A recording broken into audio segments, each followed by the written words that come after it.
Howdy everyone, Pocho here with an Age of Magic video, and in today's video we're doing the Hero Spotlight for Triish, the range damager of the Dark Elf faction, the final character to be released for the faction. In the video we'll go over her stats, her abilities, and her animations, and talk about how she could potentially be useful, if she could be useful. But remember, these characters, people find ways to use them most of the time. If not, they're Vault Protectors. But the good thing about Age of Magic is they normally find a way for a hero to be useful. Even if it's not PvP based, there is always an event or something that will come around where the hero will be useful. So we'll jump into it, go over the stats, and go from there. Triish at 7 regular stars comes in with 2.6 million HP. Her speed is 218, armor 27k, magic damage resistance 21k, basic damage 335k, critical hit chance 31%. Not bad. Crit is something I always pay attention to. It's just so bizarre, some heroes and their crit chance. Critical damage is 480k, and here are the more in-depth stats. You can choose to pause it wherever you want and have a look at anything you choose to, or anything that interests you. So there you go. Okay, we'll jump into the arena now, look at her abilities, the animations, and discuss what is going to be useful about this character. Jumping into the arena, we have Triish's basic attack Out of the Shadows. Triggers the range damager class mark. I went over the Dark Elves. Unfortunately, there is no Dark Elf that applies the range damager class mark that I could see. Maybe I missed it completely, but I couldn't see it. So that is a bit of a disadvantage for her. Remember, you can potentially use her with Dark Heroes, though. So there is the chance to find a Dark Hero that can apply it. Not a big deal, though. So her basic damages one target. If the target is a light hero, Triish performs an extra attack on them. There's a 20% chance per dark hero in the party to reduce the target's initiative by 32%. So pretty good. Now, I have Roynar on my team, who is a light hero, so hopefully we can trigger the initiative reset or decrease. And we're going to go ahead and attack the Sacrif. It would be nice if we could reduce her initiative. Beautiful. Pretty good basic attack. Well, both strikes have a chance of reducing the initiative. Now, that's interesting because characters like Wieland, from what I can remember, I might be wrong here, his basic initiative reset can only happen once. I think. I've never noticed, but that's interesting. If both of the attacks can reduce initiative, that's pretty strong. That's good. Okay, so there we go. You might want to take Roynar out and have a full Dark team. I just went with what I thought was the best Dark Elf team. Now remember, you only need Dark Heroes, not Dark Elves. So you could mix and match, see what you come up with. So I like it. Pretty nice basic attack.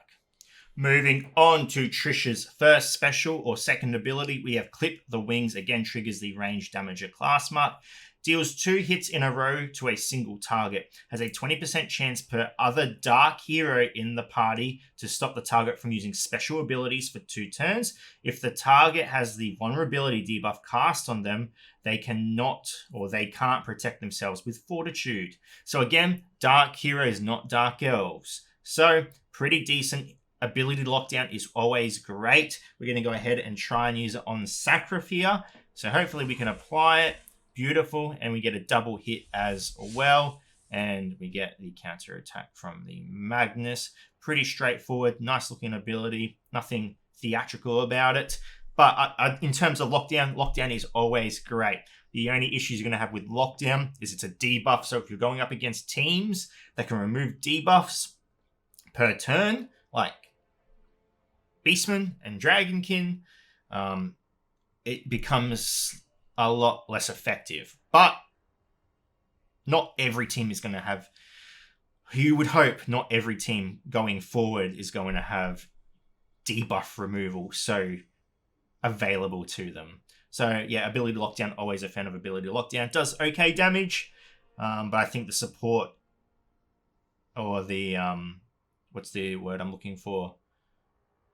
I can't remember now, but the support this ability offers is pretty decent. Moving on to Trish's second special ability or third ability, we have Quick Arrows. Triggers the range damager class mark.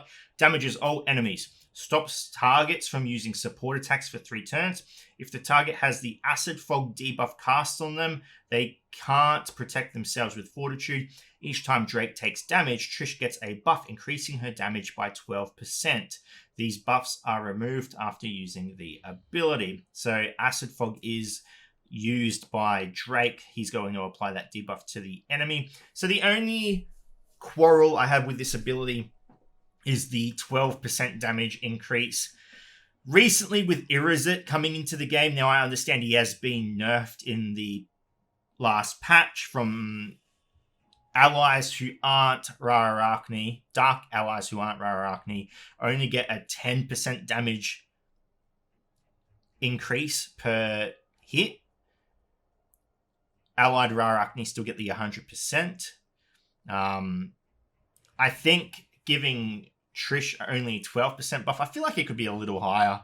I feel like with Irizit now setting that as the bar for damage amplifiers, and having her as a new hero that's already trying to be fit into an established faction, though mind you, she can be used with dark heroes as well, so there could be teams you find that you are very useful with her, but remember, you almost have to have Azariel and Drake. We'll go ahead and look at the animation of the ability just in case the timer runs out in the fight. It's pretty cool. It's like a wave of arrows. So, yeah, remember, she is a universal hero in the sense she can be paired with dark heroes. However, you almost have to run her with Azariel and Drake. They're almost needed for her to be able to perform at her best. The reason for this is she's getting... It will make sense as well when I go over her passive. She's getting a lot of benefit from Drake being hit. Every time Drake gets hit, and this will be in her passive, she will counterattack the enemy that hits Drake. Every time Drake gets hit, she's getting a damage buff on her, 12%, and it's stackable. She's getting very powerful from enemies attacking Drake. Now, why Azariel? Why is Azariel important? Because when Azariel takes damage and there's a Drake on the team, Drake takes damage. So if the enemy targets Azariel, which they will because she's a healer, Drake will take damage. When Drake takes damage, Trish gets a damage buff. When Drake takes damage, Trish will counterattack that enemy that hurt Drake. So she's getting a lot of benefit from Azariel and Drake. Those 3 characters are almost... Well, those 2 characters work with her. How else you build around her, I'm not sure. If you just go full Dark Elves or you try and find a dark combination of heroes, 2 more heroes, Belladonna, that could make this team fairly strong. So we'll see what people come up with. Other than that, that is her second special. Pretty good. I like it. I like that she is getting passive strength from just having a Drake on the team. It's really good. We'll move on to her passive now and see what that is about. Trish's passive is Ambush Master. Trish's attacks ignore shields, armor, and magic resistance. Pretty good. Ignoring shields, that's always a good thing. There aren't a lot of teams that utilize shields. You have Archons, you have Renegades, and possibly Witch's Coven, because we all know Belladonna can go crazy with shields if you resurrect. Belladonna, not so much. I'll explain why at the end of this. Each time Drake takes damage, Trish performs a counterattack on the attacking enemy. Damage from this counterattack is 20% higher. If the attack kills Drake, this amount is doubled. If Trish's target is a light hero, then she cannot miss and her attacks cannot be dodged. I like how they put both of those in. If Trish has the target in cover buff, then enemies from her damage from her attacks is increased by 40%. So a lot going on there. Now, why I didn't really want to mention Belladonna is because Belladonna gives shields to her allies when an enemy to Belladonna is resurrected. The Dark Elves don't resurrect. Unless you put another hero in them that resurrects, then Belladonna, Trish might be good against her. And as you can see, she benefits very heavily from having a Drake on the team. Now, what I'm interested to see, and we will have a look after this, is what happens if a Naja puts multiple Drakes on the field. Is she counter-attacking multiple times? So we'll have a look at that. Notes though on the character, I think overall she's a fairly balanced hero. There's nothing that stands out crazy about her. She's got pretty good utility. She has pretty good damage. She can get pretty good damage if that Drake is taking a lot of damage, which he will be. She has synergy with Drake and Dark heroes, which I would class her as a universal hero. I think overall she's a very decently balanced hero. I can't see anything about her that stands out that's already causing a migraine. So yeah. Okay, so what we're going to do now is we're going to have a look and test this Naja resurrecting the Drakes and see how that affects her. And then we'll play a battle properly and see how you would use her. I will be versing this formation of the Archon team. Now, I know they're not a meta team. You will not be seeing this team, but it will just go to show how she could be used in battle. So here we are with 3 Drakes on the team. What we're going to go do is we're going to go ahead and hide. Alright, so only AoE is going to hit the Drakes now. We're going to just use our basic attack. Sure, double strike. 2 sets of initiative. Alright, Drake gets hit, so she's going to counter attack the Magnus. Beautiful. Alright, we want an AoE. Here we go. 3 strikes hit Drakes. Well, how is Trish going to react to this? 1. Okay, so... Okay, I guess that's a little disappointing. That would have been really cool if she got a counter attack for every Drake. That would really... that'd just be a really neat trick. I don't know if it's... I'll report it to PlayCop unless it's meant to work that she gets multiple counter attacks. But if not... Now, the only thing I am noticing right now that's good about having all these Drakes is her stacks. Her stacks for damage multiplication is going up crazy because 3 Drakes are getting hit, and she's actually getting 3 stacks for that. So it is recognizing that there are 3 Drakes, but she's only getting the 1 counter attack. Okay, I'll reset the battle now, and we'll go in and have a look at how the battle plays out in a normal format. Okay, so let's see how we could play with this character. So we're going to start off with using the Gaze of Ishtar. And then we're going to go ahead and hit that Sacrif, because Sacrif is no longer able to hide behind the Magnus Taunt. Beautiful. We get a lot of damage out. We get the heal from the Sacrif, which is really good because she's not using the ability to remove debuffs from her allies. And so we're going to go ahead and use Clip the Wings and lock the Sacrif down. Did we get a lockdown? I'm not sure. Okay, that's fine if we didn't. We're still going to aim for that Sacrif. Sacrif is still our primary target. A lot of damage coming out. Okay, we are going to use Gas Cloud here. We're going to heal our characters up. Yep, Gas Cloud works better for us because...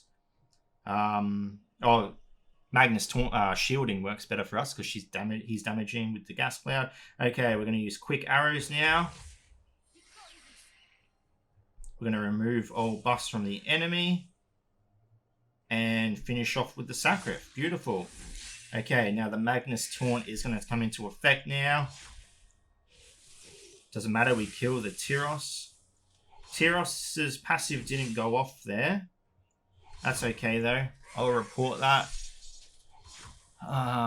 And from here, we can kind of just go for Magnus, take him out. Remember, we're getting a double strike with the basic attack, which is really good. And every time our Azariel gets hit, we're going to get a counter attack. Now, she has accuracy decrease on her, but I don't believe she can miss. Yeah, she doesn't miss. That's so good. she's actually really good against the Archons. With the Archons dodging and accuracy decreasing, she actually works quite well against them. And we can go to 4 times speed. There's nothing really important to point out here. We come through and take out that Steris. I think she works really well. I think I have no complaints about her. Apart from, I think she could maybe get a bit more of a damage increase when the Drakes hit. But as you can see, she's got 15 stacks there. I actually wasn't paying attention to whether or not the stacks got removed when she used her ability. I'll go back and look at that as well. But overall, I like the hero. I think she's very well designed. Anyway, ladies and gentlemen, thank you so much for watching. If you have any questions, feel free to leave a comment below. I will answer it to the best of my ability. And wherever you're on the world, until next time, please take care of yourself.